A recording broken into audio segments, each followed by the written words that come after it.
नाशिकमधून एक बातमी येते। नाशिकच्या बसारडा सर्कल परिसरातल्या अतिक्रमणावर महापालिकेने बुलडोझर चालवलाय। आज सकाळपासूनच पुन्हा एकदा अतिक्रमण काढायला सुरुवात झाली आहे। गेल्या अनेक वर्षांपासून केलेल्या अतिक्रमणावर अखेर बुलडोझर फिरवण्यात आलाय। वारंवार नोटीस देऊन देखील अतिक्रमण न काढल्याने अखेर महापालिकेने ही कारवाई केली आहे। यावेळी पोलिसांचा मोठा बंदोबस्त तैनात करण्यात आलाय। आगामी सिंहस्थ कुंभमेळ्याच्या पार्श्वभूमीवर हे अतिक्रमण निर्मूलन मोहीम राबवली जाते।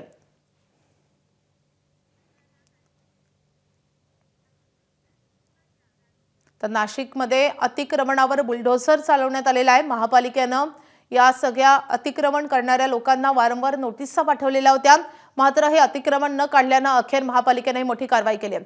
आपले प्रतिनिधी मुकुल कुलकर्णी आपल्या सोबत आहेत। मुकुल, हे नेमकं कशाचं अतिक्रमण आहे आणि कशा रीतीने आता ही कारवाई केली जाते?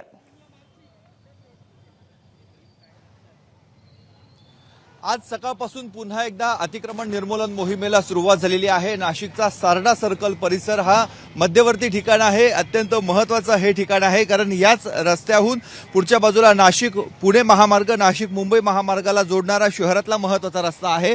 कुंभमेळ्याच्या पार्श्वभूमीवर रस्ता रुंदीकरणाची कामं ही सुरू झालेली आहे आणि या कामामध्ये अडथळा ठरणारी जी मोठमोठी अतिक्रमणं होती ती अतिक्रमणं गेल्या काही महिन्यापासून काढण्यात येत आहेत। आता ही जी इमारत बघतोय ही इमारत पूर्णपणे रस्त्यावर होती, अतिक्रमण होतं, त्यामुळे आता सकाळपासून ही इमारत हटवण्याचं काम सुरू झालेलं आहे।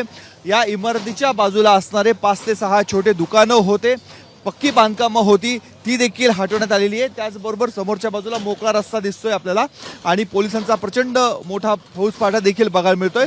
या ठिकाणी 35 ते 40 छोटी टपऱ्या होत्या, छोटी छोटी दुकानं होती, ती देखील हटवण्यात आलेली। हा जो रस्ता आहे हा पुढच्या बाजूला जुने नाशिक परिसरामध्ये जातो, त्यामुळे मध्यवर्ती ठिकाण होतं। इथे एखादा अपघात घडला, आग लागली तर अग्निशमन दलाची गाडी सुद्धा जाऊ शकत नव्हती, अशा स्वरूपाच्या अरुंद गल्ल्या झालेल्या होत्या। त्यामुळे हे अतिक्रमण काढणं अत्यंत महत्त्वाचं होतं आणि म्हणूनच कुंभमेळ्याच्या पार्श्वभूमीवर पुढच्या बाजूला द्वारका सर्कल परिसरामध्ये अंडरपासचं काम चालू झालेलं आहे, रस्ता रुंदीकरणाचं काम सुरू झालेलं आहे आणि त्याला अडथळा ठरणारी ही सर्व अतिक्रमणं सकाळपासूनच काढली जात आहेत। नक्कीच पुन्हा एकदा आता महापालिकेने अशा रीतीने अतिक्रमण मोहीम हाती घेतलेली आहे। सिंहस्थ कुंभमेळ्याच्या पार्श्वभूमीवर ही कारवाई केली जाते। मुकुल, या सगळ्या कारवाईकडे लक्ष असेलच। धन्यवाद या सगळ्या सविस्तर माहितीसाठी।